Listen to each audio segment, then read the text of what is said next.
Welcome to Hoover. Good afternoon. My name is Michael McFaul. I'm a professor of political, I'm reading my notes. Who am I?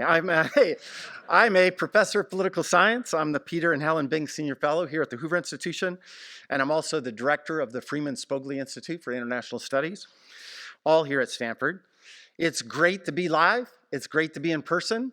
Amy, I think you said this is your third in-person event, and this is our first home event here at Stanford. So we're really excited to be here to celebrate this fantastic book, Spies, Lies, and Algorithms, The History and Future of American Intelligence. And by the way, could I just say, isn't that a great title? Amy has some really great titles of other books. She thinks about the titles, they matter, and I'm gonna say it now and I'm gonna say it at the end of my talk. We only get these kinds of books, these giant books, filled with data, filled with analysis, written and published, if people buy these kinds of books. Because if you don't buy them, Princeton and others are not gonna publish them in the future. So I'm gonna tell you now, buy this book, buy it for your friends, get your relatives to buy it so that they get published in the future. And I'm going to end on that too. But we're here to celebrate this book that Amy has written. It's been a book in a long time in the making. Just to remind everybody, Amy is the Morris Arnold and Nona Jean Cox Senior Fellow here at the Hoover Institution.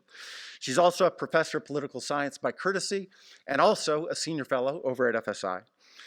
She has written about lots of things, but she is really, I think, one of our country's leading experts on intelligence matters.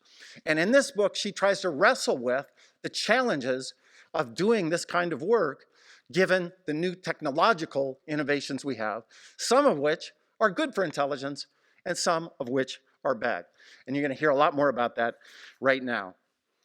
I want to emphasize, I've written some books myself in my life. It's really hard to write books. It's a lot of work. Most social sciences scientists only write one book. It's usually their dissertation.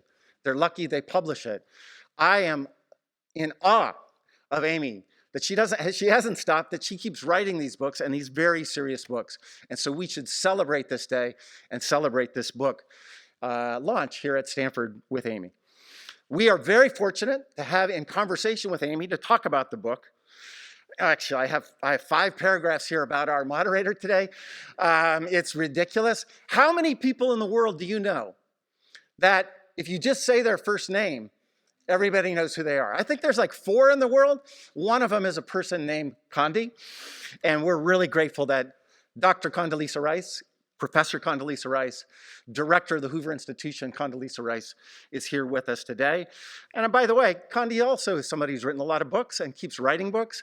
And I think that is a testimony to what we're supposed to do in places like the Hoover Institution, not just, no disrespect, Madam Secretary, retire after you are the Secretary of State or National Security Advisor, but continue to be engaged in producing research that has impact on, in this case, our intelligence community and American national security. So this is going to be a fantastic conversation.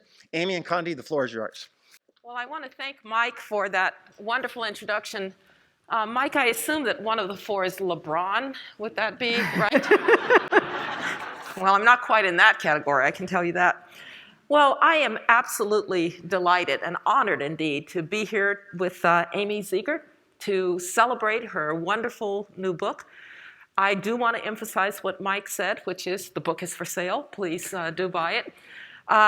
It's an extremely important book at this time in our history when we have so many challenges, and the importance of the intelligence, the information, the analysis that our policy makers have at their disposal, using the full range of technological innovation that is now available to the intelligence community. The book couldn't be more timely, Amy. And so I'm not going to start with the timely question. We'll come to that one in a moment. But I'm going to reveal something very important. Amy was my PhD student in graduate school. And so, Amy, you might want to say just a word about how we met and the relationship to this book, which I learned from Amy a few days ago. So this is a very special thing to come back as a former PhD student and now a colleague. But the book actually started out as a moment of tough love. A very hard-driving doctoral advisor told me when I went into her office with a breathless anticipation and enthusiasm, I found my dissertation topic. I'm going to write about the history of the National Security Council staff. And she said in a very diplomatic way, but I heard it as, that is a terrible dissertation topic. You're a political scientist. You need to have a comparative set of cases. You need to look at variation in outcomes and explain why some agencies develop some ways and some develop other ways. Go back to work. So I went back to the library next door, Green Library, and dug around in the basement for forever and came across the National Security Act of 1947. And that act created a number of crucial organizations for national security, including a little debated agency called the Central Intelligence Agency. And so it was a moment of tough love that set me on this path-dependent trajectory to spend the rest of my career mostly looking at US intelligence. Well, thank you. I appreciate that, Amy, and I'm glad you found a good dissertation topic. Eventually, it took a while. Many years later. So, Amy, I'm going to start with a general question. We're a democracy, and democracies are supposed to run on transparency. And intelligence agencies, by their very nature, cannot run on transparency. And so, can you talk a little bit about how much citizens really do need to know about what is going on with intelligence agencies? Obviously not the deep secrets, but how do you think about the relationship between the citizen, the democracy, and intelligence agencies? Well, we've talked about this before. You know, there's this tension between secret agencies and democratic accountability. And so when I started this book a long time ago, I was really struck by how little my students and how little Americans knew about how intelligence operates. Why do we care? I think we care for two reasons. Number one, it's a question of civics. If voters don't understand how these agencies operate and they don't care, members of Congress won't understand how these agencies operate and they don't care. They have to be incentivized to care. And now with technology, voters actually are intelligence customers. So one of the things I find in the book is that technology is transforming every aspect of intelligence, including who needs it. So voters need intelligence about foreign election interference. Tech company leaders need intelligence about cyber threats. So it's not just a matter of good government. It's a matter of their own personal need for intelligence as citizens of the country and as business leaders and members of society. I remember very well after 9/11, there was a debate really about how much to reveal about what we knew about coming threats, for instance, because there's always an issue of what do you do if you know? And do you think that that is essentially a decision that needs to rest with the president, with the National Security Council? What role does Congress play, do you think, in making sure that this balance that we try to achieve in democracies between transparency and the needs for intelligence agencies, where does that responsibility really rest? Well, we certainly wouldn't want 535 members of Congress making decisions about what is revealed and what isn't on a daily basis. Mm-hmm. But when I think about what does good congressional oversight look like, and I asked members of Congress and staffers and members of the intelligence community this question, they mentioned several roles, and we don't always think about all of them. Number one, the one we think about the most is make sure they're following the law. That's really important for Congress to do as a separate branch of government. But they also have to serve as a board of directors, setting strategic guidance for the intelligence community. They often don't do that. And then the one role that Congress can play uniquely that the executive branch, I think, can't, is they have to serve as ambassadors between the secret community and the American people. They don't have a dog in the fight of the executive branch, but only members of Congress can have public hearings or say, I've seen the classified briefings, I know what's going on, I trust what these intelligence programs are doing. Nobody else can do that. And how well are they doing it? Not very well. So this is where I'm going to put on my political science hat, Condi, and say most people look at oversight as ups and downs, and it depends on who's in power. And I don't look at it that way. I look at, because I was very well trained here at Stanford, I look at the systematic factors that make oversight always problematic. So what I find with the data that I tracked since the 1970s is oversight's always been weak. And it's weak because there's poor information There are weak incentives. There's no Iowa for intelligence, right? Everyone who's elected from Iowa has to care about agriculture because they won't get elected if they don't. There's no Iowa equivalent for intelligence. And members of the committees can't even talk about what they do. So it's not an electoral winner for them. And that explains why oversight over long periods of time has always been pretty weak. Nobody really gets a lot of political benefit by spending their time focusing on the intelligence community. And you talk some here about the history of those failures of oversight. Can you talk a little bit about that? Because we learned from the times that something went wrong. So can you talk a little bit about some of the cases that you have here? Well, one which you know intimately was really the failed oversight in the 90s before 9/11. So I looked at what Congress asked about the intelligence community in the 10-year period between the end of the Cold War and the 9/11 attacks. And here the intelligence community is identifying terrorism as a threat, but Congress isn't asking questions like, do you have the resources you need? Are you focused actually on developing the strategic capabilities to track al-Qaeda? Not once did they really seriously ask those questions. And when Bob Mueller was confirmed just a week before 9/11, his confirmation hearing to be FBI director, only one senator asked him about terrorism, and it was John Edwards. Nobody else did. They spent more time on kidnapping in the Midwest than they did on counterterrorism. And so what I found was that the Congress wasn't asking the right questions about whether we had the intelligence community we needed for an evolving threat landscape. Yeah. I want to talk a little bit about a big theme in your book, which is you talk about congressional oversight, but of course, technology is moving along, and it's not always clear that Congress understands fully the technologies and the possibilities, and the intelligence agencies may not as well. So I don't know how many of you watched Mark Zuckerberg's testimony before the Senate. It was embarrassing, not for Mark Zuckerberg, but for the senators who seem not to have ever seen a smartphone.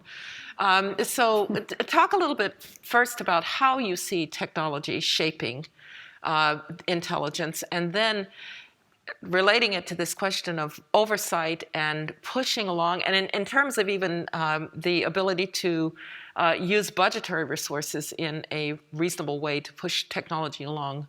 Talk a little bit about technology and intelligence. So technology, and when we think about technology, what do I mean? We're living in a technological convergence where we have smartphones, internet connectivity. We have commercial satellites that offer incredible capabilities. You can see them playing out in the front pages of the newspaper today with the pictures of Russian forces moving into Ukraine, commercial satellite imagery. We see AI, quantum computing. So we have this technological moment. And it's driving what I call the 5 mores for intelligence. So how do these technologies actually change the intelligence business? 5 mores. More threats. Think about cyber threats moving across cyberspace that can threaten us from the comfort of their own laptops. More speed, the speed of relevance. Intelligence has to be at the speed of relevance, and that's getting faster and faster. More data. These analysts are drowning in data. The amount of data on Earth doubling every 2 years. More people or customers who need intelligence, who don't have security clearances and don't work in the White House. And then there are more competitors. So anybody with a cell phone can collect and analyze and produce intelligence today. So relatively speaking, our government agencies are losing their advantage in the intelligence business. And that is a profound change for our intelligence community. And then that gets to Congress. So I actually counted up the number of engineers in Congress. And the number of engineers in the US Congress is a depressing number. It's 32. Higher than you might think, but now imagine there are more than 200 members of Congress that are lawyers. No offense to the lawyers in the audience. But when you think about the need to understand these technologies, how does encryption work? What does quantum computing mean? What is AI good at? What is it not good at? You have to understand some basic technological things. And we don't have that expertise walking in the door in Congress. And so if you don't have that expertise, you can't ask good questions. If you can't ask good questions, you can't have an effective intelligence community. Well, and do we have the expertise walking into the doors of the intelligence agencies? The hunt for talent has been a big theme. If you think about the constraints on going to work for the intelligence agencies, not to mention that remuneration doesn't look exactly like options in a high-flying startup. How do you think about the intelligence community and their ability to attract talent, and what are they doing to attract that talent? Because this engineering and scientific talent is more and more in demand. It is, and it's a struggle, as you know, and it's a struggle not just for intelligence, but for the Defense Department. So they're trying. Director Burns has talked about an initiative. He's paying a lot more attention to technology, CI Director Bill Burns. He's talked about making it easier to get people in the door, having people go in and out so you don't have to be a lifer in the intelligence business. You can go in and then go to the private sector, or vice versa. But it's really hard. And I will say, Condi, and you've had this experience too, a lot of defense and intelligence officials come to town. And I often say Defense Department officials love D words: destroy, defeat, degrade, dominate. Those are not the words of the Valley. The words of the Valley are C words: create, collaborate, right? Change. So there's a cultural disconnect often with these outreach efforts that is part of the challenge. And you've been engaged in, we kind of track two between intelligence community, the Silicon Valley and the like. Do you want to talk a little bit about this ability to translate, or this need to translate between the two? So this is an initiative that H.R. McMaster and some others and I have been running at Hoover now we've had 3 of these tech track twos. And the idea is to have, as what I call them, the suits and the hoodies talking to each other in a more candid way. Because the government and the private sector don't have a choice. They have to figure out a way to work together. Threats are across different sectors, particularly cyber threats. The government needs help, and so does the private sector. And the government in particular has to be able to adopt technology at a much faster rate. So we get them together, leaders in the suits and the hoodies get together, off the record, and we have very candid conversations. Now, we're moving now beyond acting to, and now what are we going to do about it? And this talent piece is one of the key things that we've been talking about. How can we actually create new talent programs to get people in and out of these 2 domains so that each side better understands the other? They may not always agree, but they need to start from a place of common understanding. Yeah. I'd like to go back for a moment, Amy, to something that you were talking about, which is this question of classification, overclassification, open source. When I was National Security Advisor, I was helping with Israeli-Palestinian negotiations, and then I went on to be Secretary of State. And one of the problems that we had was that the Israelis had agreed to a settlement freeze. The Palestinians kept claiming that the settlements were continuing to grow. And so I took Google Earth, and I showed it to the Israelis, and I said, you see, I think there is something moving laterally here. Now, if it's moving up, that's okay. And so every month we would have the Google Earth test with the Israelis about whether settlement activity was continuing. I didn't go to the intelligence agencies because it would have taken me 100 years to get it declassified. And so I just used Google Earth, open source. Open source, you were ahead of your time. So one of the chapters in the book looks only at nuclear threats and open source or publicly available intelligence. And this ecosystem of organizations and individuals that are using publicly available information and Google Earth to track nuclear threats. And one of the key benefits of this world is exactly what you just said: shareability.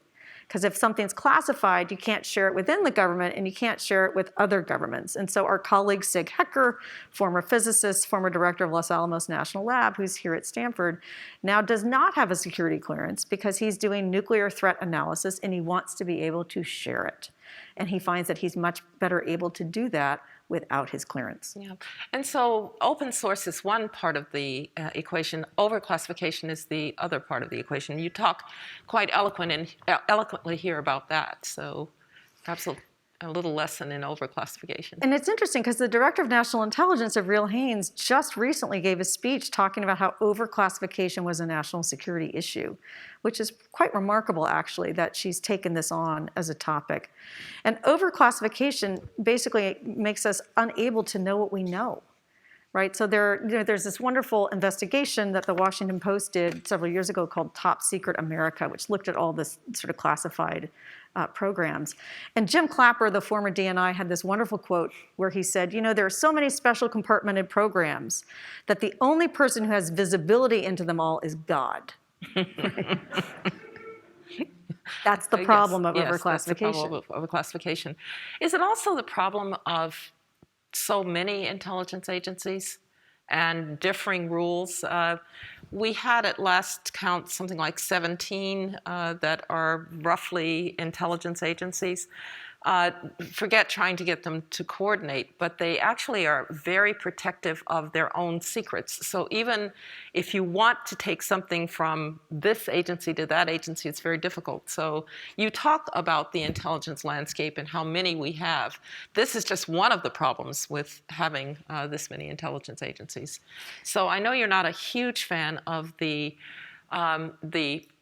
change that we made to create a director of national intelligence. I was on the task force that created it. Amy thinks it was a bad idea. Would you like to go ahead and talk about that, Sometimes. Sometimes, we had this when we taught a class together, I said, sometimes your professor is wrong, and Connie said, not this time. So my take on it, and I think I've been proven partially wrong, but not entirely wrong, is that the director of national intelligence was a bad idea whose time had come. And by that, I meant that after every moment of great tragedy or intelligence failure, the natural inclination is to create another agency to fix the problems that existed before. But if the principal problem before 9/11 was coordination, which it was, within agencies as well as between them, creating another organization to coordinate the existing ones isn't necessarily going to solve the problem. And then the DNI had the same, it's the rewind the tape from the CIA's creation back in my doctoral dissertation. See how relevant it is? When the CIA was created, as you know, it was hobbled, the CIA director. Two things you need: power over money, power over people. CIA director never had that outside the CIA, so couldn't ride herd over the bureaucracy. Director of National Intelligence has the same challenge. So I think that, this is a role with one hand tied behind its back, but it's done much better than I thought it would. And I think it's actually been overall an improvement over what we had before. You were right. Yeah, right. Well, and in fact, though, but let me just delve into that a little bit, because one of the problems is that we think of the CIA as the premier intelligence agency, but most of the budgetary resources actually reside under the Secretary of Defense, because so much of intelligence is about big satellites, big national means of intelligence. And so when you talk about the problem of budget, this is a really significant problem.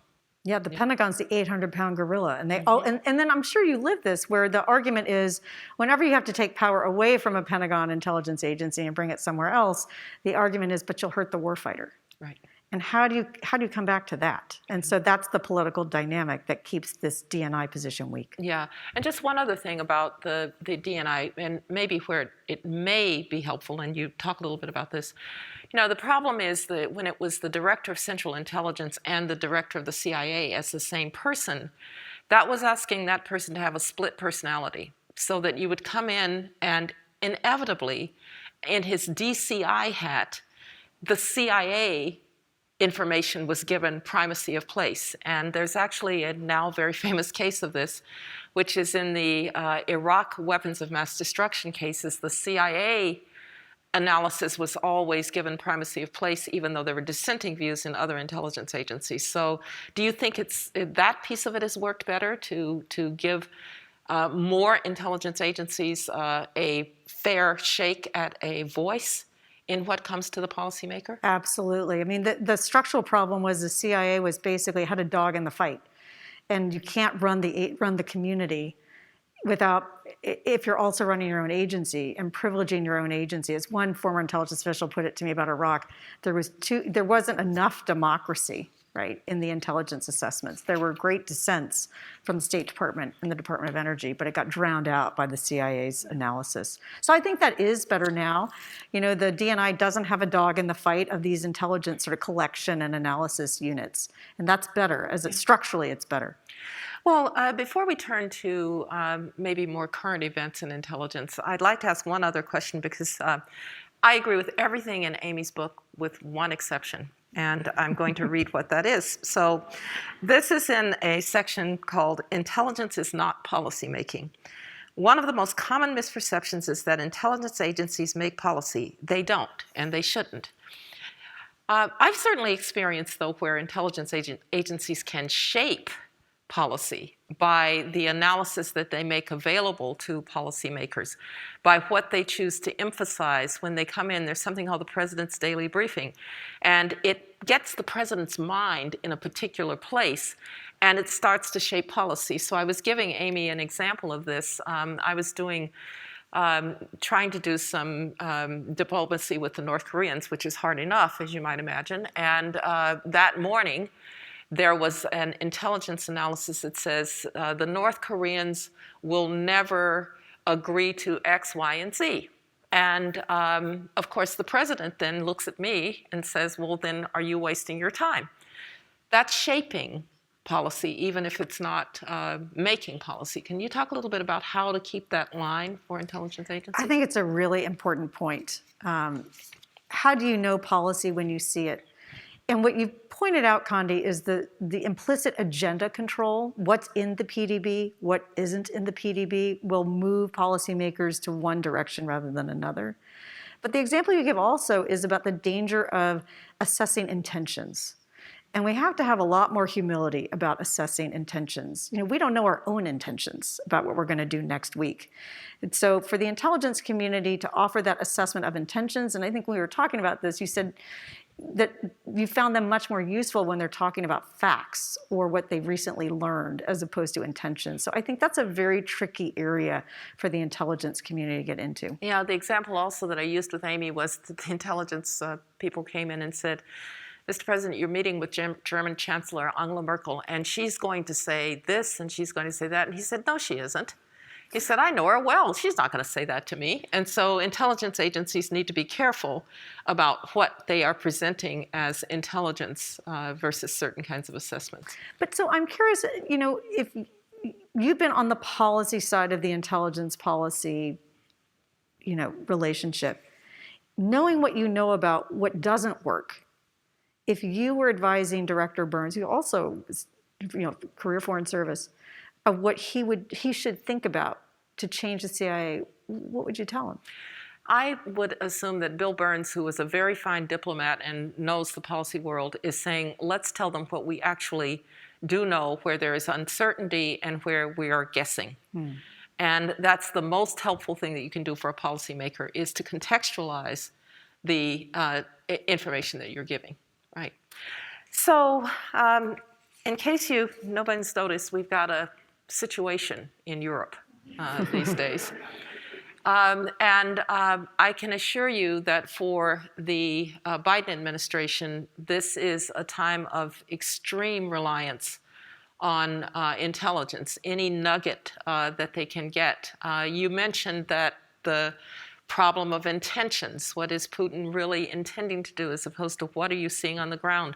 I personally feel very good that Bill Burns, who is the director of the CIA, is a fluent Russian speaker who spent time in Moscow as our ambassador to Moscow, knows the Russians very well, knows Putin very well. So he may have more context for this than any intelligence officer that we could imagine. But that said, talk about the relevance of some of the things that are in your book to the situation that we're now seeing in Ukraine.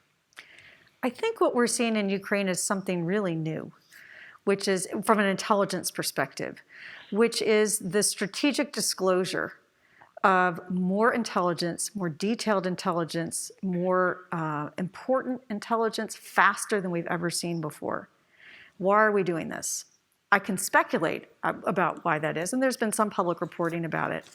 And I think what we're seeing, I think, by the way, it's a very clever strategy of the Biden administration. I think there are really three audiences for, right? We've seen a lot of intelligence, detailed intelligence about troop movements, about Russian false flag operations, the phony video of Ukrainian atrocities that they were concocting with actors and corpses. I mean, this is very detailed stuff. Why are they doing it? Number one, inoculation. This is an information warfare era that's different than what we faced before. And by pre-warning, by disclosing the truth first, falsehood has a harder time taking root. And until now, I think the falsehoods of Vladimir Putin have really had primacy of place. That's not true right now, and I think this strategy is one of the reasons why. So it's affecting the public and how we think about, be careful, the con man's about to tell you there's a phony pretext for invasion, so you don't believe what the con man's going to tell you. So that's number one. I think the second goal could be creating friction for Vladimir Putin. He's a former KGB guy. He's got to be stewing about, how do the Allies know this? Where are their sources? Do they have human sources inside my inner circle? And how can I shore up my information? That's good for us. The more he's on his back foot, worried about his own information, the less damage he can do in Ukraine. And then the third is the most intriguing part to me, which is the opposite of the logic of covert action. Which is to say, in covert action, a lot of times we know what's going on, the world knows, but there's a fig leaf, and that fig leaf is useful. And it's useful because third-party countries can assist quietly, hiding under the fig leaf. So when the Soviets invaded Afghanistan, everyone knew that we were supporting the Afghan Mujahideen, but why did everyone pretend not to? Well, for the Egyptians and the Pakistanis, it meant they could help the United States because the fig leaf of covert action helped them. This is the opposite of that. There's no fig leaf. Everyone knows now, thanks to the revelation of intelligence, what the Russians are up to. I think it could be one of the reasons why China has been so muted in its response. You can't stay on the sidelines when the fig leaf is removed. You can't quietly assist when there's no fig leaf. The Chinese have been remarkably muted in their response because I think they have nowhere to go, and that's part of the use of the intelligence in this case. Do you think this was a battle royal inside the government to get this kind of intelligence released? I was just imagining, asking the intelligence agencies to reveal some of the things which are pretty deep reveals that they've been using. Boy, I'd love to know what those conversations were. As you know, spy agencies love to keep their secrets tight. They don't want to reveal because they don't want to lose that collection stream. They don't want to reveal sources and methods. It's remarkable, I think, what they've been able to release. Yeah. If you were around those tables today, knowing what you know about intelligence, and you write about certain kinds of biases, and we used to teach about this when we would teach political risk. If you were to say to President Biden and Secretary Blinken and others, try to check yourself for certain biases, what would you say to them and to the intelligence agencies? Well, the two that would be top of my mind in this particular moment would be mirror imaging and confirmation bias. So mirror imaging, if I were Vladimir Putin, I would think about this. I can't, right? So we imagine that the adversary thinks like we do. I don't think that's the case with Vladimir Putin. So don't engage in mirror imaging. This was the big culprit of the surprise when India tested its nuclear weapon in 1998. We thought during the election that the BJP party was going to function like an American political party. It's just cheap talk in the campaign. They're going to test a nuclear weapon. Well, it turned out not to be cheap talk. So mirror imaging would be number one. Number two, confirmation bias. We all struggle with this, right? We discount information that we don't like or doesn't accord with our beliefs, and we grab onto information that reinforces them. And so they've got to work hard to combat that confirmation bias. Yeah, exactly.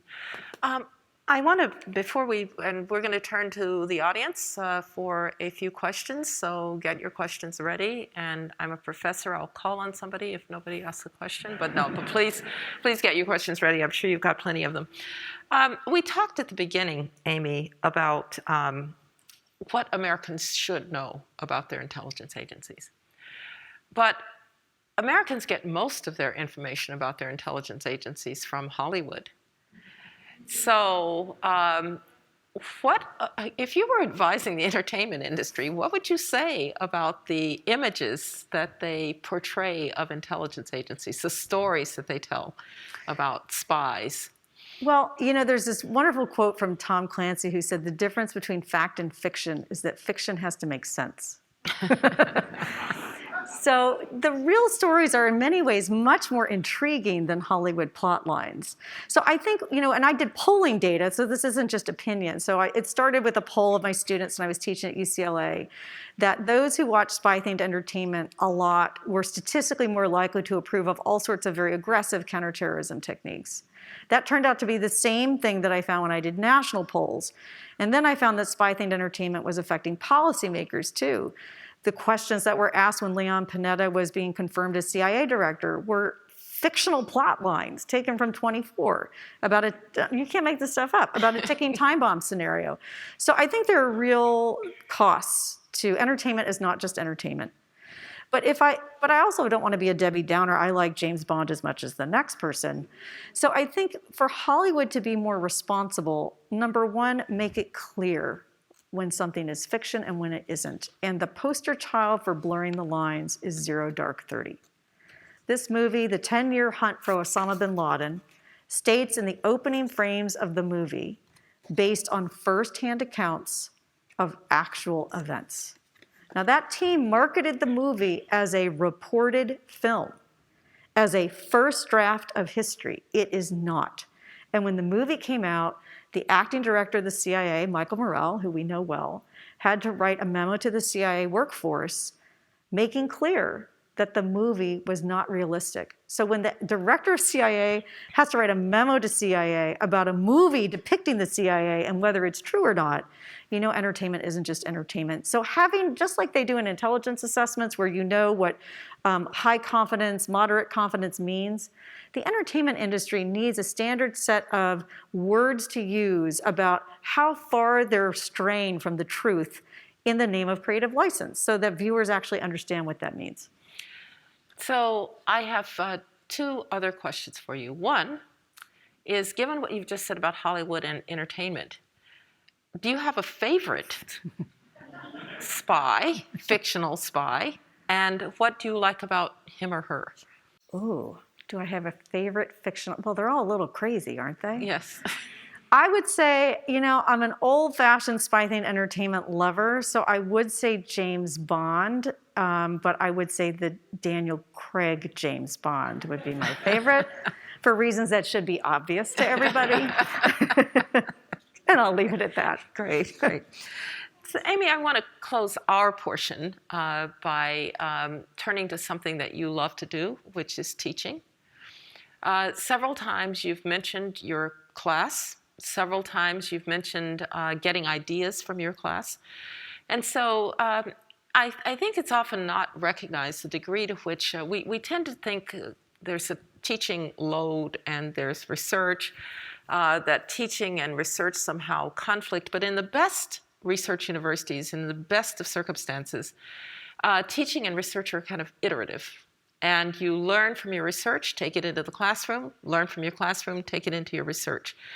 So can you talk a little bit about what it's been like teaching about these issues and how it's helped your research? And then I know you have some further plans for a class. And so, Professor Zegart. So this has been such a great journey. Just as you said, it started off with research. So it was my dissertation, and then I was teaching parts of it. And then I was teaching this class at UCLA, and there were real intelligence controversies at the time, and I didn't know whether I was going to have protesters outside my classroom. And I had no protesters. I only had standing room only for the class, which told me something, which is that there were a lot of students who wanted to learn about intelligence and didn't know about intelligence. And so I started doing these experiments, and that really led me on this journey. And so this book has been the longest book in process of the books that I've written. And I wrote it to be a textbook. I wrote it because I wanted people, as I tell my family, I want my students to read it, and I want them to give it to their parents, right? I want their parents to want to read it too. And so it was always designed to be a textbook. And so now I'm going to be teaching the book, which was based on a class, turned into a book, teaching the book to a class at Stanford in the spring quarter, and I'm really excited about doing that. Well, I can attest that teaching with you is a great joy, and actually Amy and I taught a course together in the Graduate School of Business on political risk, and our students kept saying, why don't you write a book? So we did. We did. And obviously that that teaching link is still very important. Let me ask people to, do we have microphones? How are we doing this? Okay, we've got mic runners. So if you'll put up your hand if you have questions, and I'm going to just ask you one final question as the author with the Pride of Place. What do you want people to take from this book? What are the most important takeaways that we can all take from your book? I hope that people take away from this book the most important thing that I think we're missing in our politics today, which is empathy. This is a hard job. These are people who work in silent service on behalf of the nation. They get things wrong a lot, but they have some moments of great success and they have moments of great sacrifice. And I think better understanding how hard this world is and that there are real people that are doing it is probably the most important part of reading the book. Terrific. Great. All right. We have questions? Hi, Dr. Zegart. My name is Michael. I'm a sophomore studying international relations and computer science. One case study I'm curious about is how, in the summer of 2017, Facebook worked with the FBI to exploit a hack against a user, one of the worst cases of child sexual abuse, exploitation, etc. This is unprecedented, though, and I wanted to hear your thoughts about whether it's ever appropriate for tech giants to collaborate with intelligence to actually hack their users, and if that's a trend you think we're going to start seeing more of. And thanks so much for your time. Well, that's a great question. I would say it depends, right? I think what that case shows is in some ways the easy case. It's so obvious that this is a bad situation that the government and Facebook can collaborate on. There's been a lot of collaboration also about counterterrorism. It gets a lot dicier when you're talking about other issues with respect to users and freedom of speech. And so it's problematic. The question of hacking a user, right?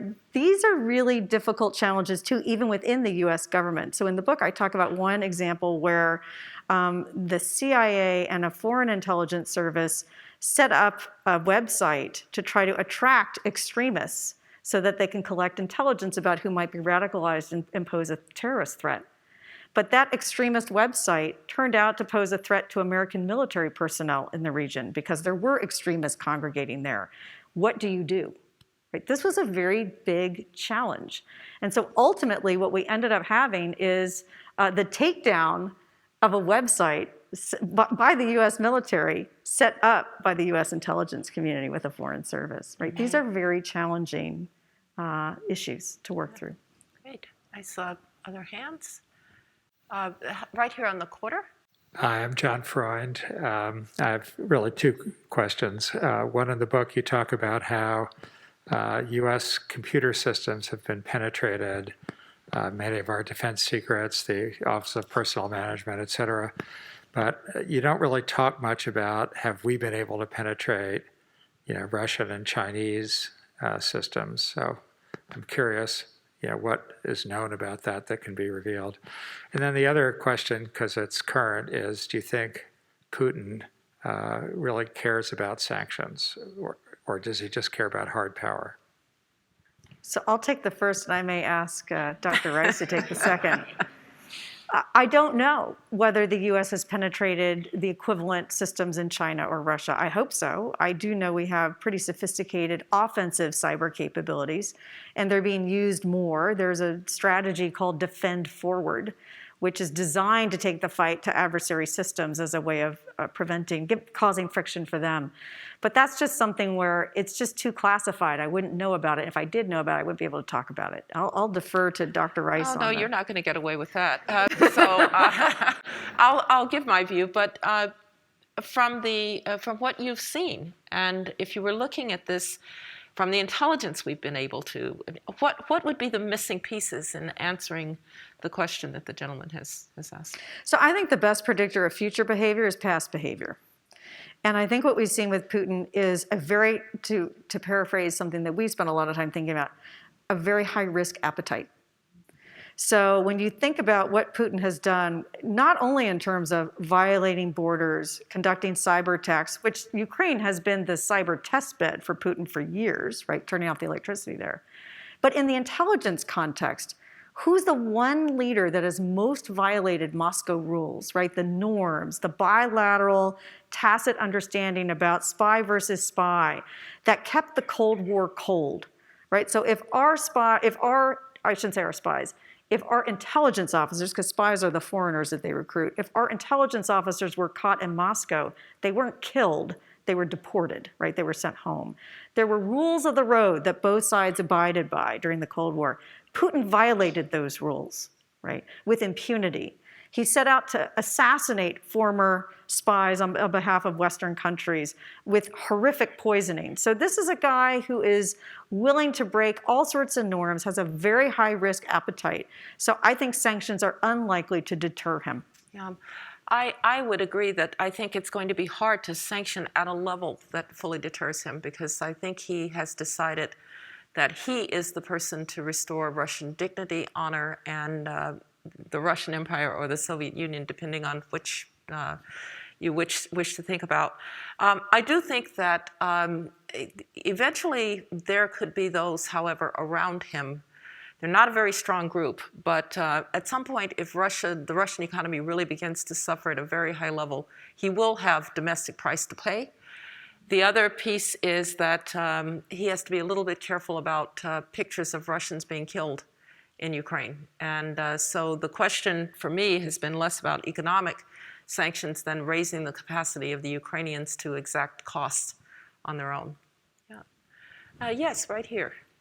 Thank you so much for a great talk, Professor Zegart. My name is Artem Chwatsuk. I'm a PhD student studying bioengineering here at Stanford. And I kind of had two questions, one of which you answered with respect to the first gentleman that asked the question.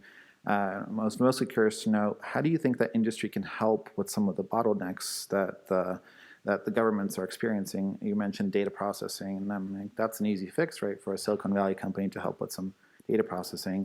My second question is, where do you see biothreats fitting into the global risk assessment in the next 5 to 10 years in terms of just identifying how do we be proactive in intelligence gathering and avoid a COVID situation of someone actually building a virus and so forth? Great questions. So I'll take the biothreats one first. So I think biothreats are a subset of a broader category of threats that are driven by technological capabilities. And I think we need to improve our intelligence across the board and how we assess how technology could have geopolitical consequences. Do we understand what these technologies are doing and who has them and who has the edge? And how do we stack up against those technologies? So there's a saying about, our intelligence on red, meaning the adversary, is better than our intelligence on blue, meaning ourselves. But we need to better understand what we are bringing to the table and how the technological ecosystem works. So that's, as a topic, the intelligence community needs to get better. This gets back to your point, Condi, about who should go into the intelligence community today, right? We need to have experts in those areas in order to assess what other countries are doing in those areas. So you would think data science or data analytics would be easy, but it's not. And it's not because the data inside the intelligence community is captured in these bespoke systems that can't share with each other. So we have technological challenges and we have cultural challenges, right? Which is analysts want to touch and taste and feel all the data. And when you're relying on machines to do that, that can be off-putting. So there are real barriers to bringing in commercially viable products into the intelligence community. And we have to break those down. What can the Valley do? What can companies do? Talk with the intelligence community more. It's how can they adopt technology better and faster and at scale? And how can they get talent in the door better and faster at scale? And by the way, vice versa.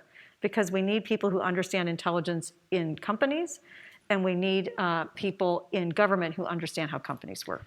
Okay, we've got time for 2 quick questions right here on the corner in red. Cardinal. Thank you. Hi, my name is May. I'm an undergrad here at Stanford. And I was wondering, this is kind of an extension to the first question. So we're kind of in a world where big tech is accumulating a lot of data about everyone here. But they're also trying to appease many markets, not only the United States one, but also China or Russia. So I was wondering, do you think big tech needs to choose a side? And how are they going to choose between which intelligence community are they going to side with when we're kind of getting into this global market but there's still kind of national restrictions for each data accumulated.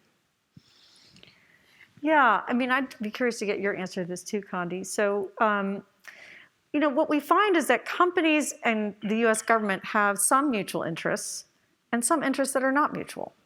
So as you alluded to in your question, companies have global markets, they have global shareholders, they have global employees. They're not an arm of the US government, right? But they also need to take responsibility for elements of national security. Now that's getting better. So if we had had this conversation several years ago, the trust deficit between companies here and the government would be very bad. And so I recount in the book how shortly after the Snowden revelations, right, former NSA contractor Ed Snowden revealing surveillance programs, the NSA, shortly after that, we had a congressional cyber boot camp here at Hoover where we brought congressional staff from all the relevant oversight committees. And we went to a big tech company, and a senior executive at this tech company pointed to the staffers and he said, I think of you just like I do the People's Liberation Army of China. I want to protect my systems from you every day. And this was, a jaw-dropping moment. And so staffers ran outside and started calling their representatives and senators back in Washington. We've got some work to do. Those days are better. They've gotten a lot better over the past several years. And I think the China challenge is one of the reasons why. There is now a greater alignment of interests, whether you're a commercial company and your IP is being stolen blind, right? Or whether you are a patriotic sort of national security type person who wants to make sure that we're at an advantage in geopolitical competition. So those relationships are better than they have been and have been in the past 5 years. Yeah, I completely agree. And I think the China piece is important, and it may even bring some reconciliation with the Europeans on this, because whatever differences our companies have with the government or the Europeans have with us, they pale in comparison to the way that the Chinese think about issues like, for instance, privacy, which doesn't exist. So good. Okay, one last question. I'm sorry, we're going to have to go right here. Yes, yes. Hi, my name is Rachel Phillips. I'm in the community. And I think my question is just general, but hopefully if you could give us some helpful insights on us developing a conceptual framework for evaluating what you brought up in the beginning, the paradox of transparency and democracy, and looking at that in the combination of supporting intelligence and understanding it better as a layperson, and also ways of holding it accountable and ethical standards. So it's a big question, but I thought maybe you'd have some practical suggestions. It's a big and important question. I think it starts first with just understanding this world. I looked at AP curricula for US government and US history. Almost no exam in the past 10 years has asked a question about US intelligence. So understanding what it is. So, back to spy-themed entertainment, I think one of the myths that I found in my research was people think the National Security Agency is listening to your phone calls with your grandma. And they can track everything you're doing, and you get out of the bus depot and the NSA is zeroing in on you and knows what's in your coffee cup, right? That's just not true, but people believe that it's true. And so there's not a reservoir of trust. So part of it is just educating yourself about what's true and what isn't true. And then part of it is actually gets back to the sort of cornerstone of democracy, asking your member of Congress how they feel about these issues. Some members of Congress care a lot, but most actually haven't paid much attention at all. And back to my point, if voters pay more attention to this, members of Congress will too. And that's really the key to ensuring that our intelligence agencies don't go too far and that they're effective enough to do what they need to do to protect the country. Spies, Lies, and Algorithms, The History and Future of American Intelligence. Amy, thank you for writing this book, and thank you for sharing insights with us.